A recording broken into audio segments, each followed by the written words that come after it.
jelaskan tentang persiapan materi NLP atau cara mempengaruhi pikiran orang. Latar belakang orang-orang yang mengambil materi ini adalah seperti berikut. Yang pertama, mereka tidak bisa berkomunikasi dengan baik. Yang kedua, mereka sudah pintar berkomunikasi, namun tidak dapat mempengaruhi pikiran orang lain ya, atau tidak dapat sukses dalam bernegosiasi. Nah, dalam materi ini nanti kita akan belajar tentang bagaimana sih cara berkomunikasi yang baik sehingga lawan bicara kita nantinya itu tidak merasa canggung seperti itu ya. Dan kedua, nanti kita akan belajar bagaimana sih cara mempengaruhi pikiran orang lain agar tertarik kepada kita atau kita negosiasinya itu berjalan dengan sukses seperti itu ya. Nah, di sini tahapan-tahapan persiapan materinya adalah seperti berikut. Yang pertama, nanti kita akan belajar tentang NLP atau cara mempengaruhi pikiran orang lain dan sukses bernegosiasi. Nah, seperti saya bicarakan sebelumnya, jadi nanti kita akan belajar komunikasi itu di materi yang pertama ya, seperti ini. Dan yang kedua, nanti kita akan belajar tentang media sosial LinkedIn ya. Nah, nanti kita akan berkomunikasi di LinkedIn ya. Nah, sebab di LinkedIn itu nanti akan ada banyak perusahaan-perusahaan yang menawarkan diri mereka. Nah, tinggal kita bernegosiasi aja dengan perusahaan tersebut apakah kita bisa bekerja untuk mereka atau dan semacamnya seperti itu ya. Oke. Pelatihan ini atau kursus ini berjudul Be Persuasive and Get What You Want. Ya, tentunya ada sebuah sebab kenapa Anda memilih mengikuti pelatihan ini. Ada sesuatu yang ingin Anda capai dengan menggunakan komunikasi, khususnya komunikasi yang persuasif. Sebelum Anda mendapatkan banyak sekali manfaat dari pelatihan ini, maka saya akan sampaikan dulu tujuan dari sesi 1 ini. Ya, di sesi 1 ini, Anda semua akan belajar mengenai berbagai tantangan yang akan Anda hadapi dalam kehidupan, yang menjadi penyebab kenapa komunikasi yang Anda lakukan dengan orang lain tidak tercapai dengan baik dan efektif. Ya. Jadi menguasai sesi ini akan membuat Anda tahu apa yang akan Anda hadapi dalam komunikasi secara persuasif dengan orang lain di berbagai situasi kehidupan. Oke? Nah, mungkin Anda bertanya-tanya, kenapa ya Anda atau kita semua perlu menguasai komunikasi yang persuasif? Ya, pertanyaan yang sangat mendasar yang menjadi penyebab kenapa kita ikut pelatihan ini. Oke, mungkin Anda pernah bertanya atau ditanya oleh orang lain, kenapa sebenarnya Anda atau kita semua perlu komunikasi yang persuasif? Kenapa ya kok kita perlu belajar? Itu yang menjadi alasan Anda mengambil pelatihan ini kan? Nah, untuk menjawab pertanyaan itu paling bagus kalau kita balik saja pertanyaannya ya. Begini, Anda pernah nggak ditolak dalam kehidupan Anda? Pernah? Ya, semua orang pernah ditolak. Ditolak kalau ide kita memang buruk, kita mungkin nggak ada masalah. Pada saat Anda menyampaikan suatu ide dan Anda tahu bahwa idenya tidak begitu bagus, idenya biasa saja, atau Anda sendiri bahkan mungkin ragu dengan ide Anda. Ketika ditolak, mungkin tidak menjadi masalah buat Anda. Yang menjadi pertanyaan buat kita adalah, pada saat Anda punya ide yang sangat bagus sekali, Anda merasa yakin dengan ide itu. Menurut Anda bahkan manfaatnya besar sekali buat mitra bicara Anda. Pertanyaannya, kenapa Anda ditolak? Nah, di sini kita mulai berpikir bahwa ide yang bagus, proposal yang bagus, produk yang bagus, tidak menjual dirinya sendiri. Anda mengerti tentunya maksud saya. Artinya apa? Produk yang bagus, proposal yang bagus, penawaran yang bagus, membutuhkan cara penyampaian yang sama bagusnya. Ya, karena produk yang bagus, ide yang bagus tidak menjual diri sendiri. Ya, disinilah kita tahu bahwa jika kita pernah ditolak, kita tahu bahwa itulah sebabnya kita perlu belajar komunikasi persuasif. Pertanyaannya, kenapa orang nolak ya? Kenapa orang nolak terhadap apa yang kita sampaikan? Ini menjadi pertanyaan besar kan? Nah, kita mulai dari sini. Anda sebagai, sebutlah orang yang ingin belajar komunikasi persuasif, tentunya Anda percaya bahwa Anda punya suatu goal atau tujuan yang Anda perlu libatkan orang lain untuk mencapai tujuan Anda. Betul nggak? Itulah sebabnya Anda berkomunikasi dengan dia. Kan komunikasi dilakukan manusia karena dia pengen berhubungan dengan orang lain. Nah, seandainya Anda punya sebuah goal atau tujuan di mana Anda perlu melibatkan orang lain perlu Anda ajak. Misalkan Anda berjualan, kan Anda perlu pembeli. Misalkan Anda pengen anak Anda beribadah, berarti Anda perlu berkomunikasi dengan anak Anda. Maka disitulah Anda memerlukan komunikasi persuasif. Nah, pertanyaan tadi, tidak semua orang akan langsung mendukung atau setuju dengan apa yang Anda sampaikan. Sekalipun yang disampaikan Anda bagus. Kenapa tadi? Nomor satu, mungkin mereka belum paham. Ya. Jadi dari apa yang kita sampaikan, mereka belum paham. Atau dari cara penyampaiannya kurang persuasif tadi sehingga mereka tidak paham. Nomor dua, kan dia paham, tetapi dia merasa tidak perlu. Misalkan Anda ditawari alat semacam ini, namanya pointers. Anda paham manfaatnya adalah untuk presentasi. Tetapi Anda mungkin belum merasa perlu. Seorang penjual akan mampu menggunakan komunikasi persuasifnya untuk membuat calon pembelinya mengerti kenapa dia perlu punya alat seperti ini yang mungkin sebelumnya tidak terpikirkan oleh calon pembeli itu. Nah, komunikasi persuasif bisa dipakai untuk situasi seperti itu, di mana orang merasa tidak perlu atau belum merasa perlu. Ya, apalagi situasinya, misalkan belum percaya, ya dia udah tahu manfaatnya.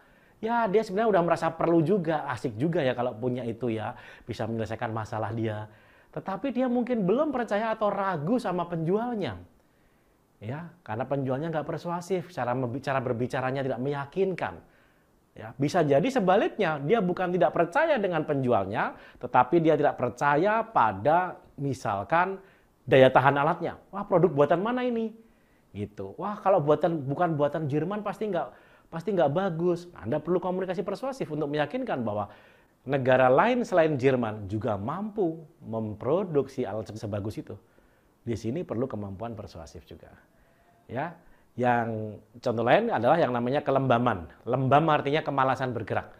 Ya, jadi ada juga orang tidak setuju dengan ide kita karena dia merasa sudah PW kata orang sekarang. Ya, posisi wena, sudah merasa gini aja cukup kok. Untuk apa saya berubah? Nah, komunikasi persuasif, misalkan Anda memotivasi orang. Ya, dia nggak mau berprestasi misalkan. Karyawan di kantor Anda, anak buah Anda.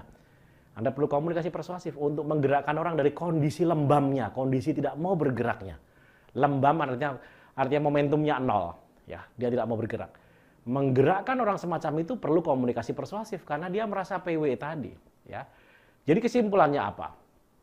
Komunikasi persuasif diperlukan sepanjang Anda masih berurusan dengan orang lain, sepanjang Anda masih ingin mendapat suatu hasil dan itu memerlukan orang lain untuk mendapatkan hasil, maka tidak ada pilihan lain. Anda harus berhubungan dengan orang itu kan? Dan cara berhubungan disebut ilmu komunikasi. Dan ilmu komunikasi persuasif adalah cara berkomunikasi yang terbaik yang membuat Anda lebih cepat, lebih mudah untuk mendapatkan apa yang Anda inginkan dibandingkan dengan komunikasi biasa lainnya. Saya kasih contoh ya. Beberapa tantangan yang mungkin akan dihadapi oleh Anda. Saya tidak tahu background Anda apa. Beberapa contoh ini akan cocok untuk Anda. Misalkan Anda seorang pimpinan di kantor, ya. Komunikasi persuasif bisa dipakai di banyak situasi. Misalkan meyakinkan anak buah, meyakinkan mitra, ya, meyakinkan mitra kerja eksternal, misalkan customer, misalkan supplier atau vendor, ya. Jadi misalkan seorang pimpinan memang mudah menyuruh-nyuruh karyawan dengan power kekuasaan yang dimiliki, tetapi itu tidaklah membuat orang merasa senang kalau orang terlalu banyak menggunakan legitimasi posisinya. Anda perlu belajar menggunakan komunikasi persuasif yang membuat orang sukarela, senang, ya, bergerak bersama Anda senang, menjadi anak buah Anda senang. Demikian juga kalau itu Anda sebagai bawahan. Di kantor Anda bisa meyakinkan atasan bahwa proposal Anda bagus, bahwa ide Anda, bahwa rencana kerja Anda adalah rencana kerja yang terbaik yang sudah Anda analisis. Anda perlu menggunakan komunikasi persuasif. Ya. Contoh lain misalkan ibu rumah tangga kepada anaknya atau bapak-bapak kepada anaknya. Anak-anak yang mulai remaja, dia mulai dipengaruhi oleh internet, teman sebaya, teman mainnya dia. Di pikirannya dia punya berbagai alasan lain yang mungkin di luar pikiran kita. Jika kita tidak mampu persuasif mempengaruhi dia, dia akan menggunakan pola pikir dia sendiri. Yang mungkin berbeda dengan apa yang Anda inginkan. Pada saat Anda menginginkan anak-anak di rumah mengikuti moralitas misalkan, aturan main yang Anda tetapkan, Anda perlu komunikasi persuasif, ya kan? Apa contoh lain? Kalau Anda misalkan seorang pengiklan, Anda perlu mampu membuat iklan yang membujuk, yang tidak menipu, yang persuasif, supaya produk Anda lebih laku, supaya orang lebih senang memakai produk Anda. Ya, banyak iklan tidak menggunakan metode persuasi, akhirnya ya cuma buang-buang budget aja kan.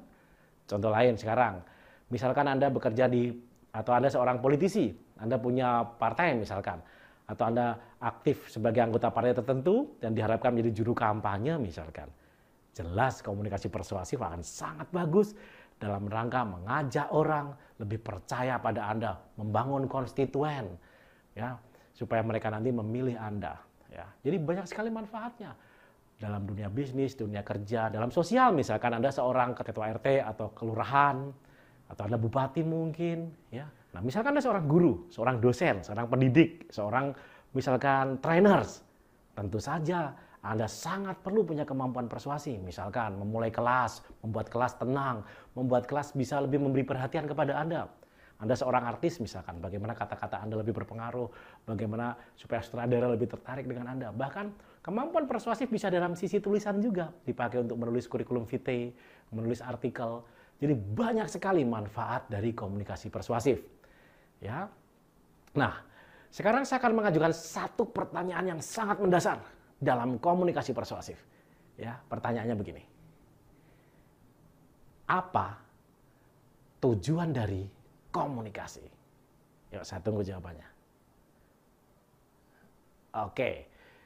Biasanya saya mendapatkan jawaban begini. Tujuan komunikasi adalah untuk menyampaikan ide, menyampaikan pesan, menyampaikan pendapat, atau meyakinkan orang lain dan seterusnya. Jawabannya adalah kurang tepat. Bukan itu tujuan komunikasi. Ya, jadi bagian akhir dari sesi 1 ini saya ingin tegaskan, jika saya tanya apa tujuan komunikasi dan Anda menjawab untuk menyampaikan pesan atau sejenisnya, maka jawabannya kurang tepat. Mungkin Anda bingung kenapa kurang tepat? Karena tujuan komunikasi bukan untuk menyampaikan pesan. Menyampaikan pesan adalah aktivitas komunikasi.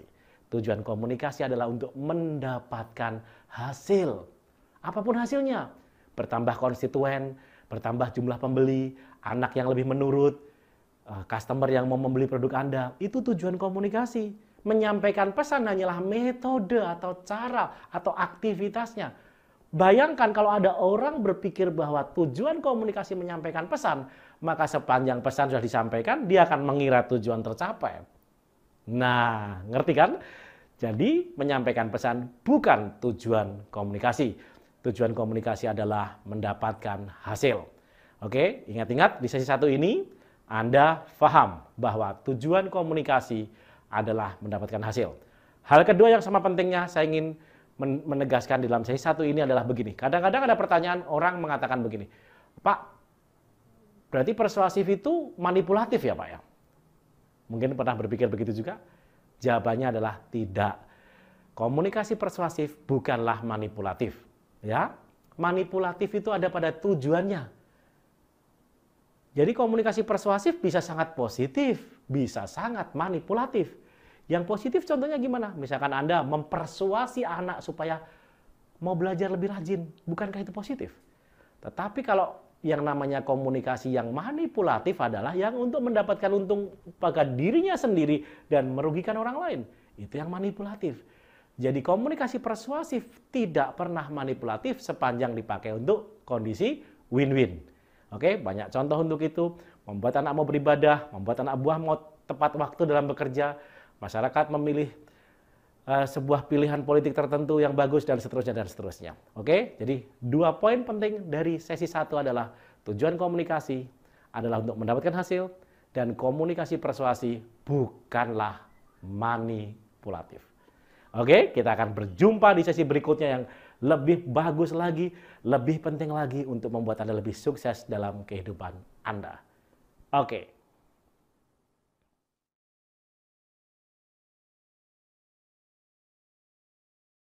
Apa kabar para peserta pelatihan Be Persuasive and Get What You Want?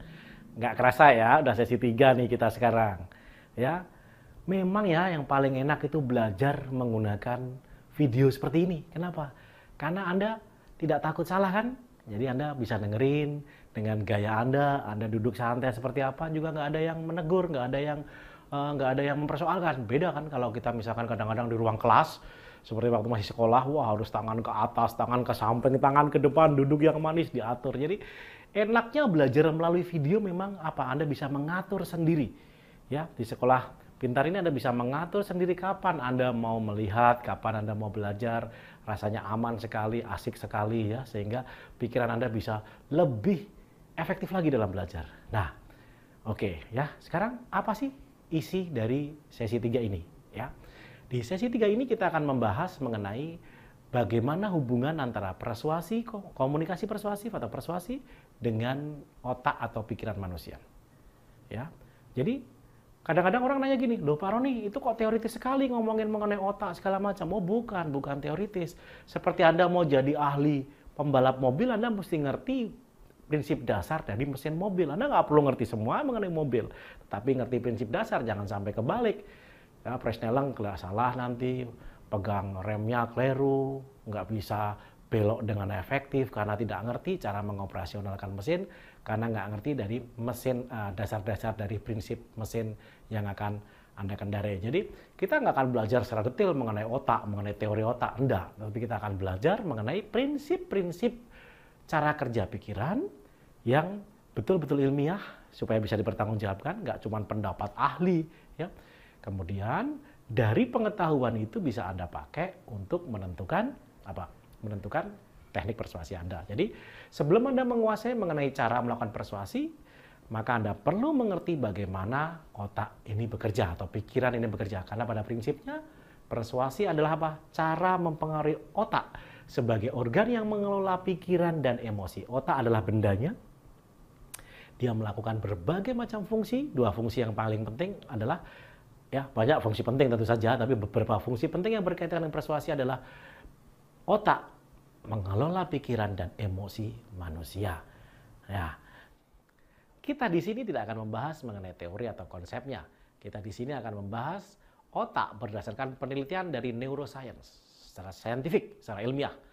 Ya, menurut neuroscience, otak bisa ditinjau secara umum dalam arti triune brain atau 3 bagian otak, gampangnya seperti itu.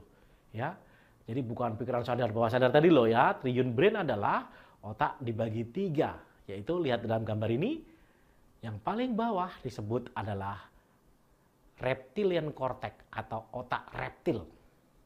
Ya, tentunya dari kata reptil Anda udah bisa membayangkan tuh seperti apa. Ya, di bagian tengah ini ya adalah otak mamalia atau mammalian cortex.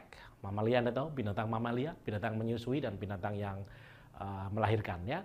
Jadi di bagian paling bawah adalah reptilian cortex dan di bagian tengah adalah mammalian cortex.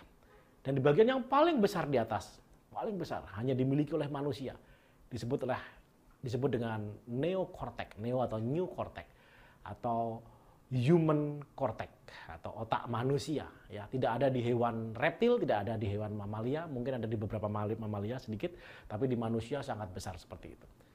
Nah, apa hubungannya nih sekarang 3 organ otak ini dengan persuasi? Ya, kita jelaskan dulu mulai dari reptil cortex.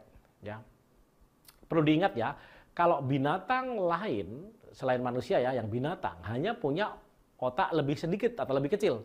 Manusia punya fungsi otak yang sedemikian komplit ini menunjukkan bahwa manusia otaknya adalah paling modern, paling bekerja sempurna sebagai ciptaan Allah. Mengetahui cara kerja otak memudahkan kita untuk mempersuasi orang. Betul kan ya? Nah, jadi kita perlu tahu dulu masing-masing dari 3 bagian otak ini apa fungsinya. Oke?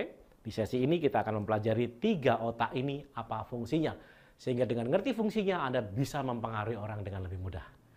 Otak pertama yang paling bawah yaitu reptilian cortex. Ya, dikatakan reptilian cortex karena otak ini ada di setiap binatang, khususnya binatang reptil dia ada. Apa tuh contoh reptil? Ya, buaya. Apalagi kadal ya, mirip ya, kadal, buaya, binatang reptil ya. Jadi otak ini ada di binatang reptil, binatang yang paling purba lah binatang reptil ini. Binatang reptil ini, para pembelajar, otaknya ini berfungsi hanya untuk satu tujuan utama, satu tujuan ultimate, goalnya dia atau tujuan utamanya dia adalah untuk menilai apakah situasi dan kondisi yang dihadapi aman atau tidak. Jadi untuk tujuan faktor security, ya, seekor binatang reptil ya, menggunakan otaknya untuk bereaksi terhadap lingkungannya. Apakah lingkungan, situasi, kondisi yang dihadapi dia ini apa tadi? Aman atau tidak? Jika aman, dia akan melanjutkan. Jika tidak aman, reaksinya akan ada 3 macam. Gampang sekali dihafalkan, ya, 3F. Ya. Fight, berantem, fighting, ya, melawan. Flight, terbang atau lari. Dan freeze, beku, pura-pura mati. Dalam istilah binatang namanya kataleptik. Kalau Anda pernah lihat mungkin ayam dikejar harimau, dia pura-pura mati. Karena harimau nggak mau makan ayam kalau udah mati, kecuali dia harimau udah tua, yang udah susah berburu, dia akan mau. Nah, binatang kadang-kadang berupaya menjadi bangkai, seolah-olah jadi bangkai. Karena banyak binatang lain yang tidak mau makan bangkai, kecuali pemakan bangkai loh ya. Nah, oke, kita tidak akan membahas mengenai bangkai dan binatang, kita akan membahas reaksi tadi. Reaksi dari otak reptil adalah menilai kondisi di depannya itu aman apa tidak. Jika aman dia melanjutkan, jika tidak dia akan fight, flight atau apa tadi? Freeze. Nah, ingat tadi, otak yang sama dengan reptil ini juga dimiliki manusia.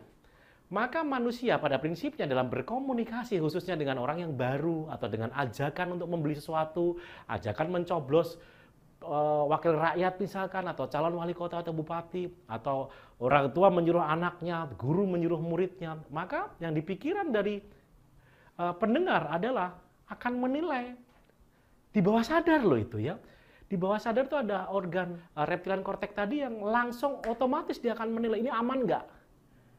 Jika tidak aman, dia akan lawan, lari, atau pura-pura cuek seperti itu, dia abaikan aja. Nah, jadi dalam konteks ini kita jadi tahu bahwa persuasi pada prinsipnya, apapun yang Anda ingin orang lain pengaruhi, harus mampu membuat orang lain merasa aman terhadap penawaran, proposal, ataupun komunikasi persuasif Anda. Jika belum cara Anda berkomunikasi membuat orang terancam, membuat orang tidak aman, maka apa yang terjadi? Dia akan membuat tabir tadi itu. Tabir untuk pura-pura cuek, atau dia akan lawan, jadi komunikasi kita jadi bertengkar, atau dia akan, nah pergi aja dia.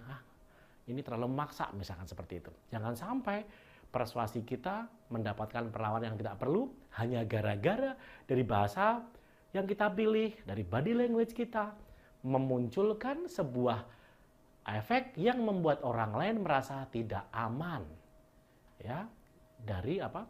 Dari apa yang kita tampilkan atau katakan. Oke, nomor 1 apa? Pastikan reptilian korteks merasa aman. Nomor 2, mamalia korteks. Tadi ingat ya, yang tengah disebut mamalia korteks karena otak ini dimiliki oleh mamalia, alias binatang menyusui dan beranak ya. Jadi bukan bertelur. Nah, binatang mamalia memiliki feeling yang kuat. Kenapa? Anda mungkin pernah dengar atau pernah lihat sendiri anjing, kucing, ya kan? Itu kan punya kemampuan feeling yang kuat. Lumba-lumba, ya. Mereka dilatih dengan mudah. Kalau Anda perhatikan, semua binatang yang bisa dilatih dengan bagus adalah binatang yang mamalia. Karena dia punya pikiran yang mengendalikan emosi. Jadi dia bisa diajar melalui sebuah proses emosi tertentu. Nah, apa kerja dari mamalia korteks ini?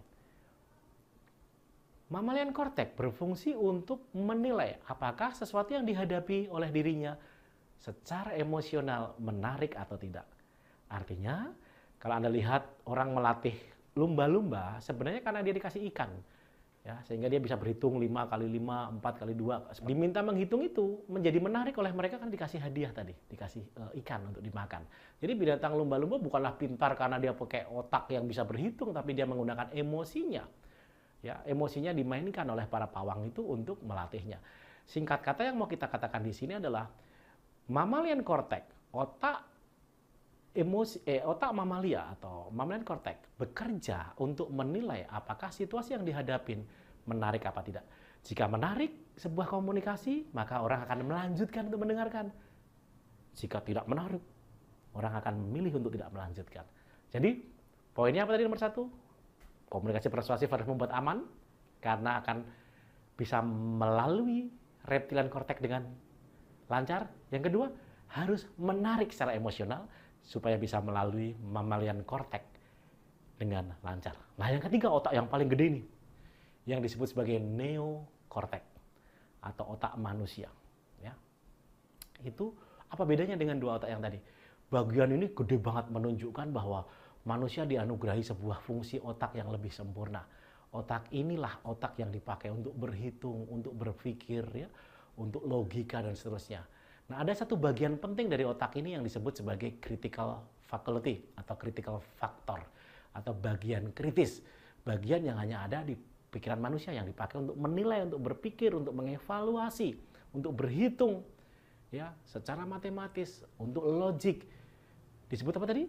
Critical faculty atau critical factor, betul sekali. Di sesi 3 ini kita akan membahas sampai level ini bahwa neokortek adalah gerbang ketiga dari pikiran yang akan mengkritisi sebuah komunikasi. Apakah komunikasi yang didengar oleh seseorang dianggap sebagai logis apa tidak?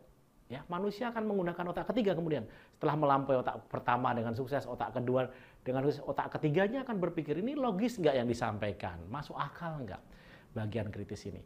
Nah, komunikasi persuasif juga harus bisa menembus critical faculty ini. Sehingga sebuah saran dari Anda, sebuah pesan dari Anda perlu didesain untuk menembus apa tadi pertama? Reptilian cortex. Nomor 2, mammalian cortex. Yang ketiga, neokortek. Artinya kalau pakai bahasa sehari-hari, berarti kesimpulannya adalah komunikasi persuasif harus bisa membuat aman sekalipun di bawah sadar orang, karena reptil kortek bekerja di bawah sadar, orang merasa aman dengan Anda. Komunikasi persuasif yang Anda lakukan juga harus membuat orang merasa nyaman secara emosional, menarik, dan nyaman. Yang ketiga adalah logik, melampaui critical factor.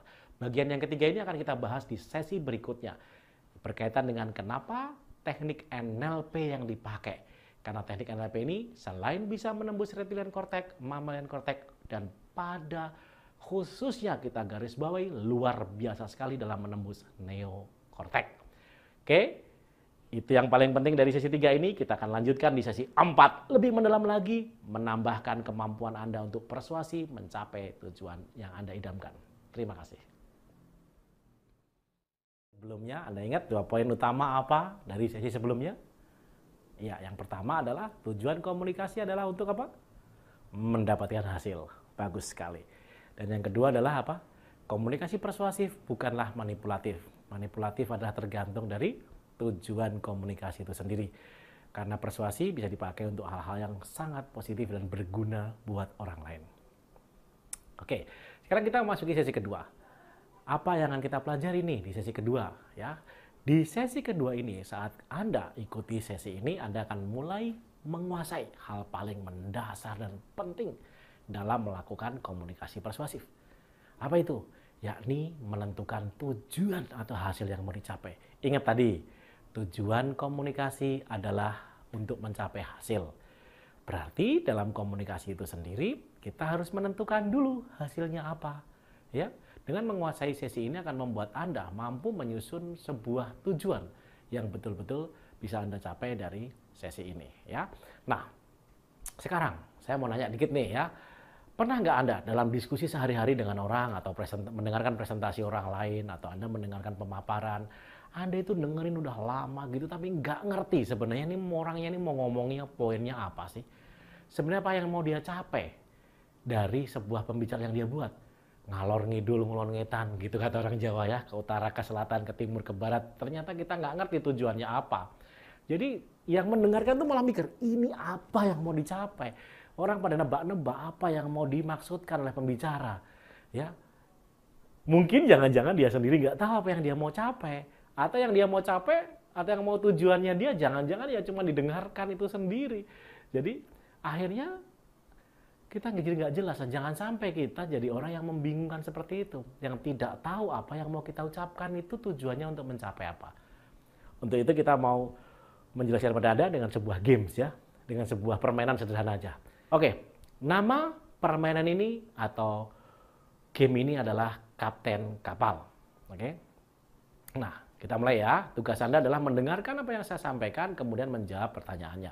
Nah, anggaplah Anda dalam permainan ini adalah si Kapten Kapal. Jadi Anda lah Kapten Kapalnya ya. Kapal itu berada di pelabuhan Surabaya, ya, di Jawa Timur.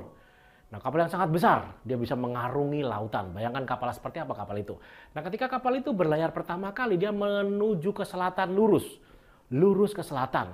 Dengan kecepatan sebutlah, anggaplah pakai kilometer per jam aja ya, anggaplah 60 km per jam, dia ke selatan. Ya, dengan kecepatan 60 km per jam selama 2 jam. Oke, perhatikan baik-baik, 60 km per jam selama 2 jam. Setelah berjalan selama 2 jam, karena ada angin yang cukup kuat dan hujan badai, maka kapal tadi berbelok ke kiri 40 derajat. Oke, 40 derajat belok ke kiri dan mengurangi kecepatannya 10% dari kecepatan semula. Oke, jadi dia berjalan lagi, bergerak lagi, berlayar, terus sampai kira-kira 45 menit di depan ada karang-karang besar, maka dia putar arah kapal ke kanan sebanyak 57 derajat dari arah semula. Dan kecepatan kali ini ditingkatkan 2 kali lipat dari kecepatan terakhir yang saya sebutkan tadi. Ya, dengan kecepatan yang seperti itu, dia melaju kira-kira 10 menit, kemudian dipercepat lagi, ditambahkan 20% dari yang sebelumnya, melaju sampai ke kira-kira dalam kecepatan yang terakhir saya sebutkan tadi.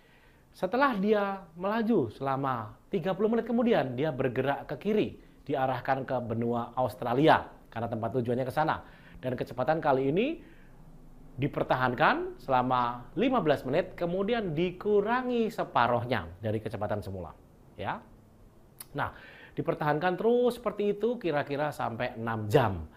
Kemudian karena gelombang cukup besar, dia gerakkan kapal sedikit menyimpang dari arah Australia, kembali ke arah selatan lagi, kira-kira 15 derajat dari yang sebelumnya, dan kecepatan dikurangi 40% dari kecepatan terakhir.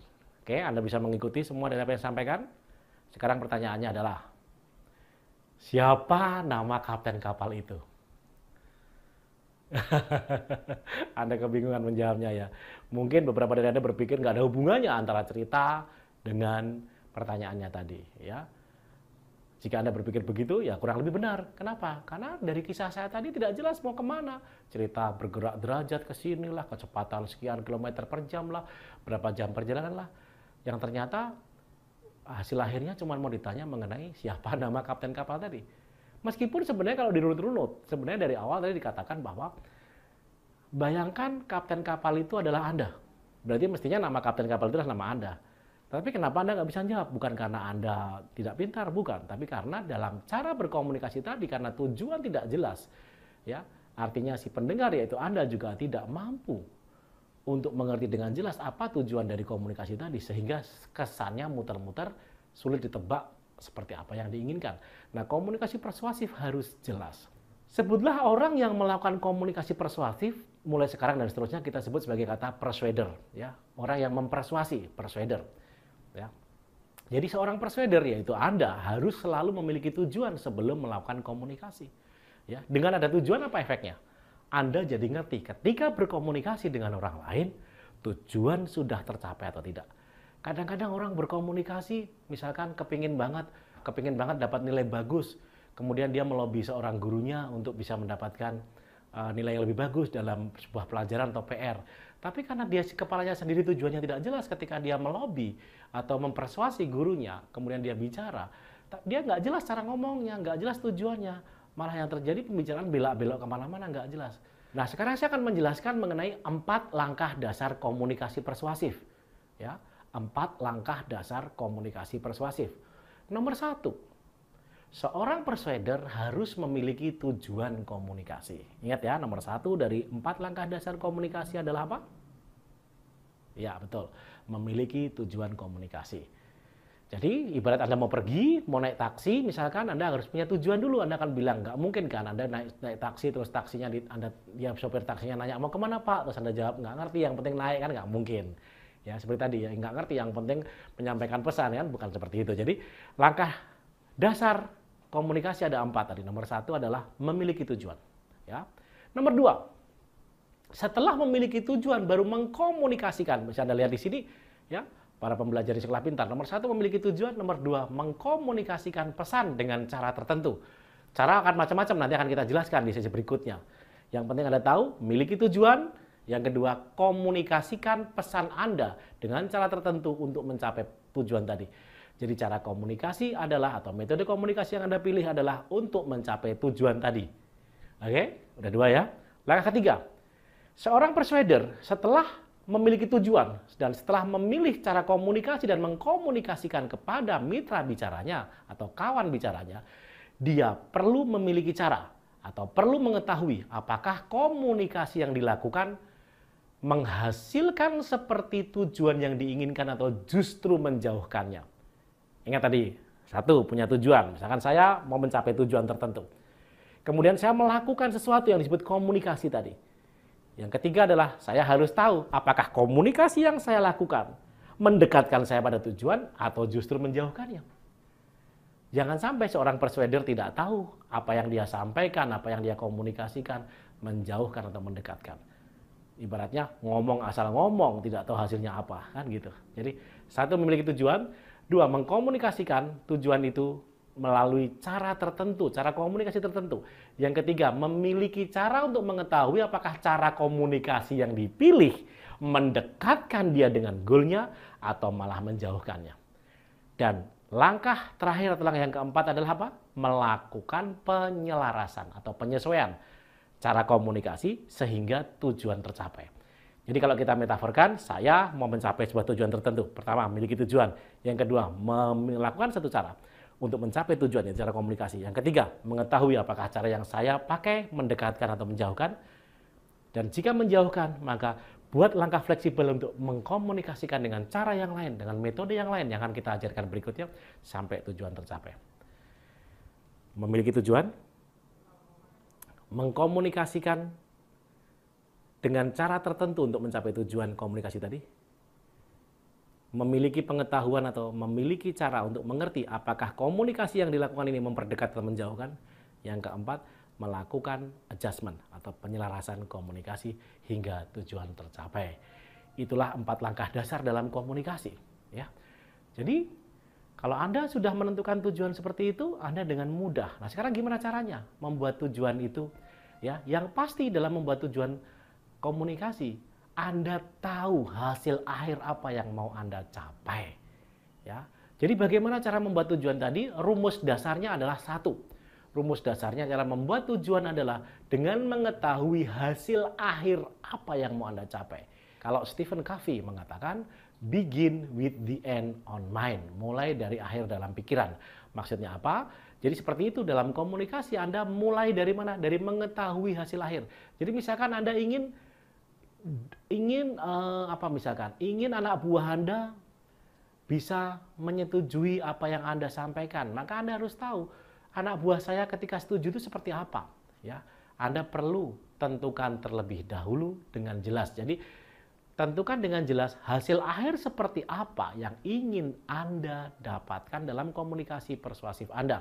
Itu akan jadi patokan Anda untuk tahu apakah Anda perlu adjust atau tidak cara Anda mengkomunikasi. Ya, kalau kita bermain pada level iklan, misalkan komunikasi persuasif ini bahkan lebih detail lagi. Seperti apa metriknya, seperti apa, berapa produk terjual, berapa orang yang mau lihat baliho kita, berapa jumlah klik dalam sebuah website. Itu bisa jadi tujuan komunikasi sampai sedetail itu. Dalam hal ini kita berpikir dalam hal yang lebih umum bahwa seorang yang berkomunikasi persuasif perlu tahu hasil akhir seperti apa. Jadi dia bayangkan dulu, Anda bayangkan dulu, oh saya ingin mencapai ini. Sehingga dalam bayangan itu akan jadi tolak ukur bagi Anda bahwa hasil tercapai apa tidak. Ingat, Anda hanya akan tahu jika pernah Anda tentukan hasil seperti apa yang Anda ingin capai. Oke? Jadi apa yang kita simpulkan dalam sesi kedua ini? 4 langkah dasar komunikasi persuasif. 1. Memiliki tujuan. 2. Lakukan komunikasi itu sendiri. 3. Memiliki cara untuk mengetahui apakah komunikasi tadi mendekatkan atau menjauhkan kepada tujuan Anda. 4. Berlaku adaptif atau berlaku mau melakukan sebuah penyesuaian mengenai cara yang diambil dalam komunikasi tadi. Dan bagaimana cara menentukan tujuan adalah memiliki gambaran dalam pikiran Anda seperti apa hasil akhir dari komunikasi yang Anda harapkan. Demikian, nanti kita akan berjumpa lagi dari sesi 3 yang jauh lebih penting, jauh lebih dalam lagi, yang membuat Anda lebih persuasif untuk mencapai apa yang Anda inginkan dengan lebih mudah, lebih cepat, dan Sebelumnya, sesi 5, kita udah belajar mengenai representational system ya. Bagaimana manusia merepresentasi sesuatu di pikirannya. Yaitu melalui visual, auditory, kinestetik. Masih ingat ya? Dan bahasa kita pilih, pilihan kata kita pilih disesuaikan dengan preferensi dari kawan bicara kita. Dan kalau kita bicara depan publik, maka kita perlengkapi kalimat yang kita ucapkan dengan menggunakan baik V, A, ataupun K. Nah, lebih jauh lagi dalam NLP, yang berkaitan dengan persuasi, kita akan pelajari mengenai bagaimana pola pikir manusia. Mari kita pelajari lebih jauh lagi dari yang sebelumnya. Yaitu kali ini kita akan belajar mengenai pola-pola perilaku yang khas yang dapat diprediksikan dari seorang manusia. Sehingga Anda sebagai seorang persuader bisa mempengaruhi dengan baik kalimat Anda disesuaikan dengan pola pikir tertentu dari kawan bicara kita. Maksudnya bagaimana? Maksudnya begini, kalau Anda pernah lihat gambar seperti ini, yaitu gambar mainan anak-anak, ya kan? Sebuah kotak kayu atau dari plastik yang dimasuki dengan pola-pola mainan tertentu, ya. Ada segitiga, ada segi empat, ada bujur sangkar, ada lingkaran. Nah, maka anak kecil akan belajar memasukkan lingkaran ke lubang lingkaran, kemudian segitiga dimasukkan ke lubang segitiga, dan seterusnya. Ya, jika bentuknya sesuai, maka akan masuk. Jika bentuknya tidak sesuai, maka akan susah. Jadi semacam filter seperti itu. Nah, pikiran manusia juga memiliki pola seperti itu. Ya, NLP menemukan dalam sebuah pembahasan yang disebut sebagai metaprogram, yaitu bahwa manusia punya pola-pola tertentu dalam berpikir. Ya, dimana kalau pola-pola itu bisa kita ketahui, maka kita akan mudah memasukkan persuasi kita, ide kita, proposal kita kepada kawan bicara kita dan akan diterima oleh dia. Jadi ide dasarnya adalah kita perlu tahu pikiran manusia ada berapa pola dan seterusnya. Nah, di dalam pelatihan ini kita akan pelajari dua macam pola penting yang disebut metaprogram 1 dan metaprogram 2. Di sesi ini kita akan pelajari metaprogram 1 yang disebut sebagai arah motivasi. Apa itu? Metaprogram arah motivasi. Yaitu bagaimana manusia berpikir, ternyata arah motivasinya hanya ada dua. Yaitu arahnya menghindar atau arahnya mengejar. Maksudnya begini, seorang manusia akan termotivasi, ingat ini arah termotivasi, akan termotivasi melakukan sesuatu demi menghindari sesuatu atau demi mengejar, mendapatkan sesuatu. Ya, jadi kita perlu ketahui kawan bicara kita ini masuk pola yang mana. Ya, orang-orang yang polanya adalah menghindari, dia akan lebih termotivasi apabila ditunjukkan kepada dia bahwa sesuatu yang Anda tawarkan bisa membuat dia terhindar dari sesuatu. Ya, sedangkan orang-orang yang lebih termotivasi untuk mengejar atau mendapatkan, ya, maka dia akan lebih termotivasi jika Anda tunjukkan pada dia apa untungnya, apa manfaatnya jika dia mengikuti apa yang Anda katakan. Singkat kata contohnya begini. Dalam konteks penjualan misalkan, ya, jika customer Anda adalah orang yang ternyata arah motivasi, ya, metaprogram arah motivasinya adalah menghindar, maka mungkin dia membeli kamera sebutlah dalam rangka supaya dia terhindar dari ketinggalan zaman. Nggak enak mungkin dia rasanya ketinggalan zaman.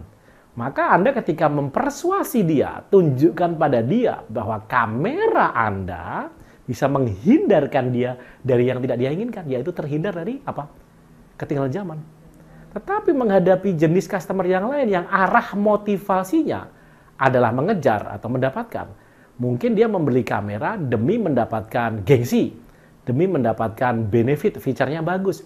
Maka jangan tawarkan kamera Anda dengan mengatakan bahwa dia akan terhindar dari ketinggalan zaman. Nggak cocok. Anda harus katakan pada dia bahwa kamera yang dibeli akan membuat dia mendapatkan manfaat, mendapatkan gengsinya, dan seterusnya, dan seterusnya. Oke, jadi lihat di sini bahwa arah motivasi manusia atau metaprogram arah motivasi manusia adalah menghindar atau mengejar. Tugas Anda adalah mencari tahu orang yang Anda ajak bicara masuk kelompok yang mana, yang menghindar atau mengejar. Baik, mari kita teruskan. Jadi, sudah saya jelaskan tadi bahwa metaprogram pertama yang kita bahas adalah disebut menghindari sesuatu atau mengejar sesuatu. Manusia bisa dipilah dalam dua kemungkinan tadi, menghindari atau mengejar motivasinya. Misalkan orang bekerja demi dia mendapatkan sebuah posisi, demi mendapatkan uang, maka dia motivasinya mengejar. Tapi ada orang bekerja adalah demi terhindar dari amarah keluarganya jika dia nggak bekerja. Berarti dia termotivasi karena menghindar. Jadi dalam istilah NLP, orang-orang yang tipenya menghindar metaprogramnya disebut sebagai away from people atau orang-orang menghindar. Dan orang-orang yang tipenya menuju atau mengejar disebut sebagai toward to atau mengejar. Ya, lihat di sini ya, seperti itu. Nah, sekarang di dalam dunia kerja, berdasarkan riset di NLP, 40% orang adalah metaprogramnya menghindar dan 40% orang metaprogramnya mengejar. 20% sisanya campuran dari itu. Artinya apa di sini? Artinya ada kemungkinan Anda akan menemui secara berimbang ya orang-orang yang metaprogramnya menghindar ataupun mengejar. Nah, gimana cara kita mengetahui orang-orang yang metaprogramnya menghindar? Ya, artinya dia akan fokus pada apapun yang bisa menghindarkan dia dari apapun yang tidak diinginkan. Ya.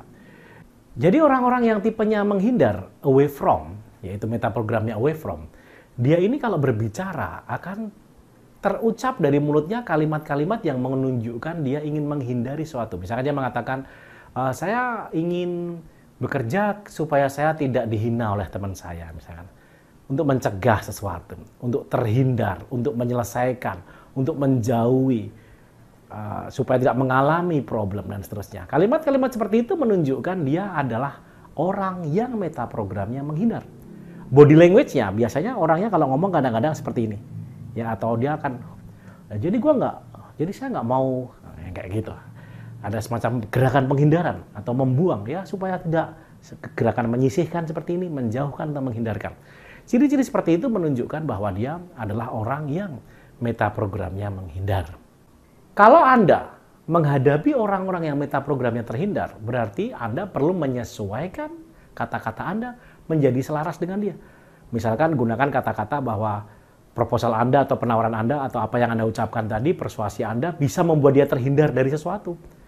Ya, bisa membuat dia jauh dari sesuatu. Misalkan begini, kalau Anda buat iklan misalkan iklan obat jerawat gitu ya, maka dikatakan, menggunakan obat jerawat kami membuat Anda terhindar dari rasa rendah diri. Nah, contohnya seperti itu. Ya, Anda bisa pikirkan contoh-contoh yang lain. Jadi, kalimat yang Anda pakai disesuaikan dengan metaprogramnya. Nah, sebaliknya sekarang kalau metaprogram mengejar, jadi orang yang motivasinya mengejar, contohnya tadi bekerja demi mendapatkan uang, maka orang-orang seperti ini terungkap kalimatnya dari bahwa dia menggunakan kata-kata misalkan, oh ini untuk saya mendapatkan sesuatu, ini goal saya, manfaat yang bisa saya peroleh, keuntungannya. Body language-nya seperti menunjuk, seperti menarik pada dia, menunjuk, mengajak bergabung, ya hal-hal seperti itu adalah body language orang-orang yang metaprogramnya kemungkinan besar adalah metaprogram mengejar. Tapi yang paling penting kalimat yang dia pakai, ya bahwa saya melakukan ini demi, misalkan Anda tanya, misalkan Anda penjual mobil misalkan. Anda nanya, waduh Bu, rencananya mobilnya akan dipakai siapa? Oh, saya akan pakai sendiri ini. Oh ya, kira-kira mau dipakai untuk apa Bu? Wah, untuk ke kantor. Kan saya itu misalkan kepingin ya, biar ke kantor tuh ya gaya sedikit. Nah, berarti metaprogramnya mengejar. Kalau dia bilang, ya saya kan kepingin mobil yang kecil, yang lincah ya. Supaya apa? Supaya nggak macet. Berarti menghindar kalau seperti itu. Tapi kan supaya lancar, supaya cepat, supaya keren. Berarti dia motivasinya arahnya mengejar. Nah, menghadapi orang yang motivasi arahnya mengejar, maka tugas Anda adalah apa tadi? Menyamakan kalimat Anda. Jadi, masih ingat gambar tadi ini? Gambar mainan anak-anak tadi? Harus disamakan yang dimasukkan. Yang dimasukkan itu pesannya, ini anggaplah kotaknya ini adalah otaknya si pendengar Anda. Maka pesan Anda diselaraskan. Kalau dalam pembicaraan terindikasi dia metaprogramnya menghindar, jangan menawarkan dengan cara bahwa tawaran Anda akan membuat dia mendapatkan. Nggak match. Mau dia mau menghindar, kok Anda kasih mendapatkan.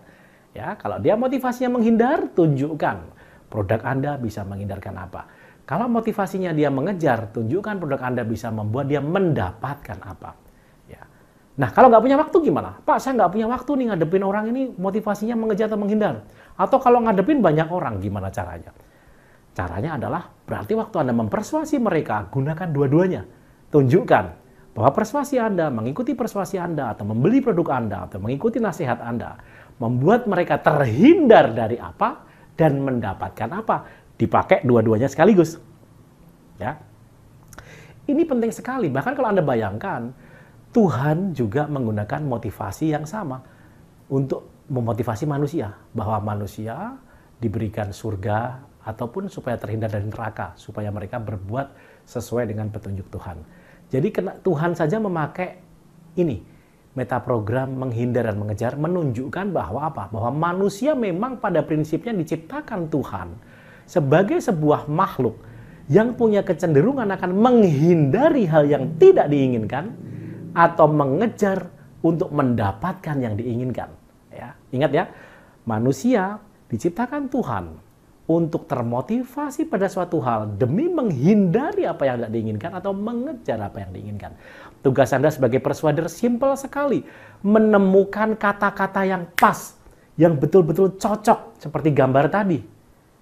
Kata-kata yang kalau ngadepin orang menghindar metaprogramnya, maka gunakan kata-kata menghindar untuk memotivasi dia.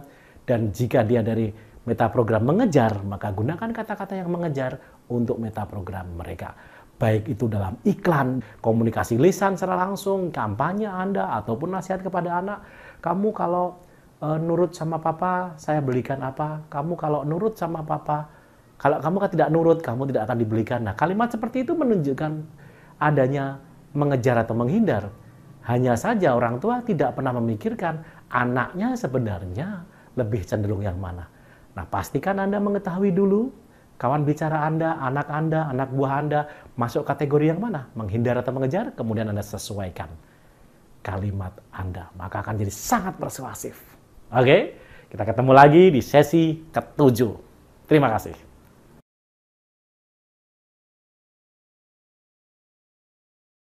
Mengenai Tri-Yun Brain, yaitu ilmu neuroscience yang membahas mengenai 3 otak manusia.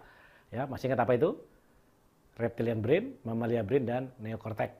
Nah, 3 otak itulah yang harus kita ketahui dan sudah kita bahas di sesi sebelumnya, apa peran dan bagaimana cara kerjanya, dan bagaimana persuasi adalah cara untuk menembus 3 otak tadi, atau cara mempengaruhi 3 otak tadi. Nah, tekniknya yang akan dipelajari untuk menembus 3 otak tadi adalah teknik menggunakan ilmu yang namanya NLP. Ya. Singkatan dari Neuro Linguistic Programming.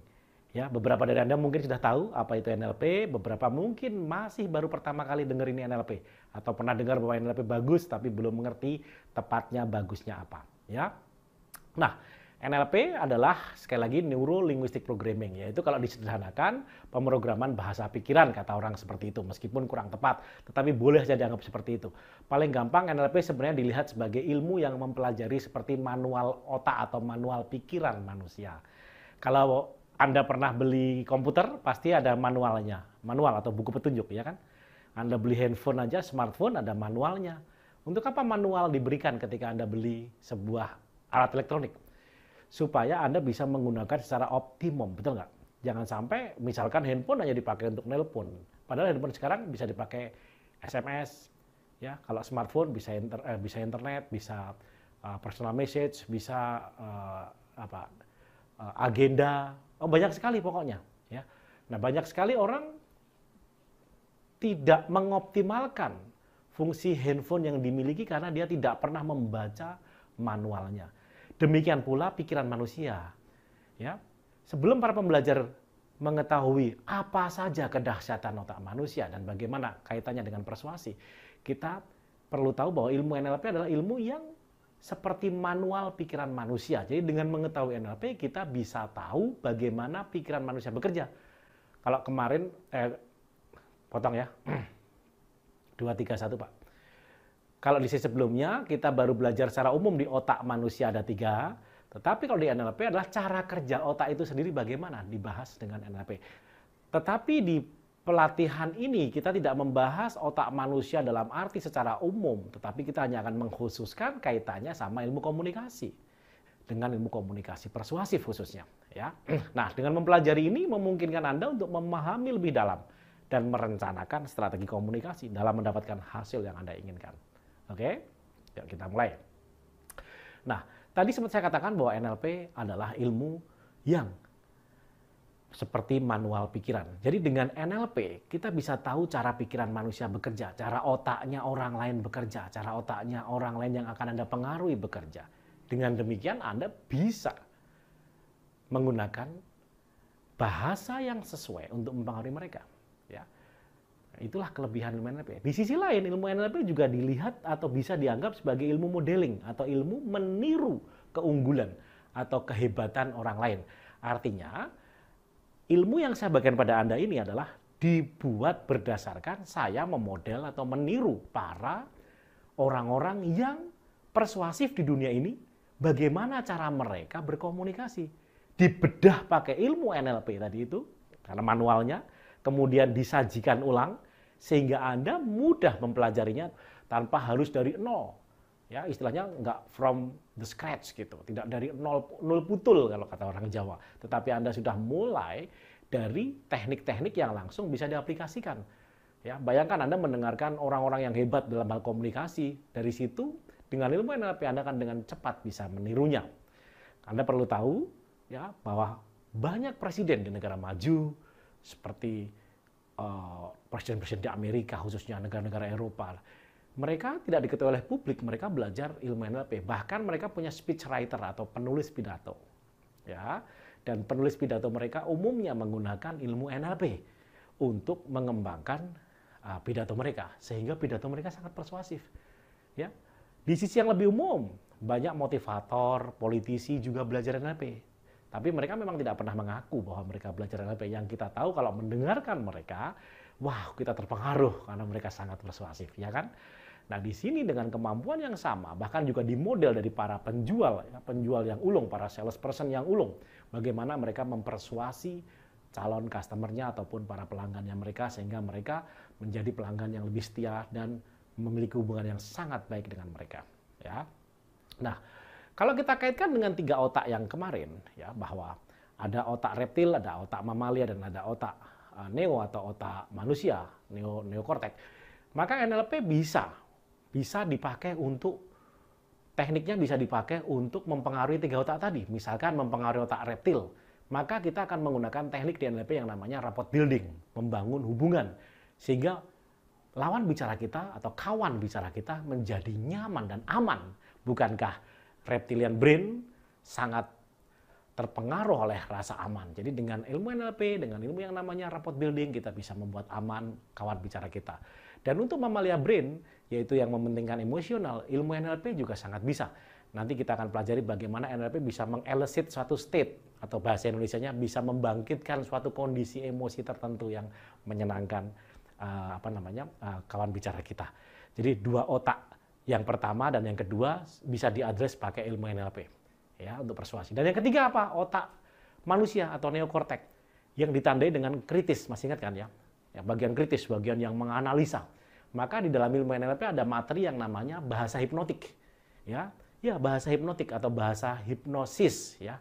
Hypnotic language pattern, pola bahasa hipnotik, yaitu yang mempengaruhi pola pikir yang kritis pada kawan bicaranya, sehingga mereka akan lebih tunduk kepada Anda. Bayangkan, setelah Anda memiliki kemampuan yang persuasif bahkan hipnotik, lantas manfaat apa saja yang bisa Anda dapatkan ketika praktekan ilmu persuasi ini dalam segala bidang kehidupan. Nah, sekarang kita akan masuk ke dalam yang lebih rinci lagi, yaitu bagaimana NLP digunakan dalam hal persuasif melalui 3 channel, yaitu channel yang suka disebut sebagai 3V atau 3V. Ya, 3V. V pertama adalah verbal, V kedua adalah vokal, V yang ketiga adalah visual. Artinya bahwa persuasi dalam NLP dilakukan dalam 3 channel. Artinya, secara verbal, menggunakan NLP Anda bisa memilih kata-kata yang sangat persuasif. Yang nanti saya jelaskan tadi itu, ada kata-kata yang disebut framing, ada kata-kata yang disebut metaprograms, ada kata-kata yang disebut hypnotic language pattern yang akan kita pelajari di sesi berikutnya. Pastikan Anda betul-betul menyimak pada bagian itu untuk manfaatkan dalam kehidupan Anda. Ya, jadi pilihan kata atau verbal adalah sangat penting dalam persuasi, ya, selain vokal dan visual. Verbal adalah pilihan kata-kata. Jadi seseorang bisa persuasif dengan NLP dengan memilih kata-kata. Ini lihat di sini verbal, vokal, visual, ya. Artinya tiga hal ini harus diperhatikan dengan baik. Nah, bagian pembahasan verbal melingkupi hampir keseluruhan dari sesi-sesi berikutnya. Maka tidak akan saya bahas lebih dalam sesi ini. Yang kita bahas lebih dalam di sesi ini adalah mengenai materi vokal dan sedikit mengenai visual. Apa itu vokal dan visual? Kalau verbal adalah bagaimana seorang persuader memilih kata-kata yang dipakai. Ya, diksinya apa, pilihan katanya apa. Kalau vokal adalah kualitas suara. Bagaimana suara yang dipakai oleh seorang persuader akan berpengaruh bagi komunikasinya, apakah menjadi persuasif atau tidak. Dan yang bagian terakhir tadi visual. Visual adalah bagaimana bahasa tubuh, bagaimana menggerakkan tangan, bagaimana cara berdiri, bagaimana senyum, dan seterusnya akan dibahas di sesi-sesi yang berikutnya. Bagian akhir dari sesi 4 ini kita akan fokus mempelajari mengenai vokal, alias kualitas suara. Misalkan begini, kalau Anda bicara dengan orang, ya, dengan seorang, maka meskipun dia mengatakan kalimat tertentu, tetapi kalau nadanya berbeda, saya akan memberikan contoh bagaimana vokal akan berpengaruh pada persuasi. Vokal alias kualitas suara terdiri dari banyak hal seperti intonasi, ya, pause, warna suara, dan seterusnya. Ada banyak sekali, tapi kita bahas 3 utama ini, yaitu intonasi, kemudian pause, dan yang ketiga adalah warna suara atau timbre. Nah, bayangkan, kalau ada orang mengatakan misalkan, saya nggak apa-apa kok, dengan saya nggak apa-apa, isinya kan sama ya, verbalnya sama, saya nggak apa-apa. Tetapi artinya berubah drastis, hanya gara-gara intonasinya berubah. Jadi intonasi sangat penting untuk mengubah bagaimana makna kata menjadi mengena atau tidak. Sekarang saya akan memberikan contoh bagaimana vokal atau kualitas suara dipakai untuk persuasi. Ya, secara umum kita mengenal 3 macam intonasi, yaitu naik, netral atau datar, dan turun. Ya. Naik biasanya mewakili sebuah pertanyaan. Misalkan, Budi pergi ke pasar, naik, ya. Maka orang tahu nada itu pertanyaan. Secara umum, memang benar di pulau-pulau tertentu atau suku tertentu ada nada yang berbeda, tapi itu spesifik banget. Kita bicara dalam konteks yang lebih umum secara merata di Indonesia, bahkan di dunia, intonasi naik adalah pertanyaan. Budi pergi ke pasar. Sekarang intonasi yang kedua adalah datar. Budi pergi ke pasar. Orang mengatakan itu adalah sebagai kalimat berita, ya kan? Kalau naik tadi kalimat pertanyaan. Sekarang kalau turun adalah kalimat perintah, ya, atau penegasan. Misalkan, Budi pergi ke pasar. Orang tahu itu adalah sebuah kalimat yang sifatnya seperti memerintah atau tegas. Nah, apa manfaatnya dalam persuasi? Ya, secara basic dulu sekarang. Bayangkan Anda berkenalan dengan orang lain, oke? Atau Anda harus mengenalkan diri Anda dalam sebuah forum. Nah, jika tidak Anda kontrol kualitas suara Anda, cenderung manusia, intonasinya akan naik. Saya kasih contoh seperti ini. Misalkan ya, kita berkenalan seperti ini. Ini dalam sebuah forum. Halo, nama saya Roni. Saya adalah lulusan psikologi UGM. Dan saya adalah pakar ilmu persuasi. Rasakan, apakah terasa seperti persuasif? Bandingkan dengan yang kedua. Halo, nama saya Roni. Saya adalah lulusan psikologi UGM dan saya adalah pakar ilmu persuasi. Bisa Anda rasakan bedanya? Bagaimana hanya dalam perkenalan saja, apabila intonasi Anda naik seperti ragu. Karena apa tadi? Universal, secara universal orang merasakan di bawah sadarnya kalimat yang naik pada bagian akhir pertanyaan seperti meragukan atas apa yang dia ucapkan sendiri. Sedangkan ketika turun, maka seperti penegasan. Nah, tentu saja tidak semua kalimat Anda akan turun, nanti kesannya seperti bosi kan. Tetapi Anda akan tahu pada titik-titik di mana Anda ingin mengucapkan sesuatu dengan yakin, Anda tidak boleh mengucapkan dengan yakin, beda kan? Ya, itu dari sisi intonasi. Kemudian dari sisi jeda, ya, pause.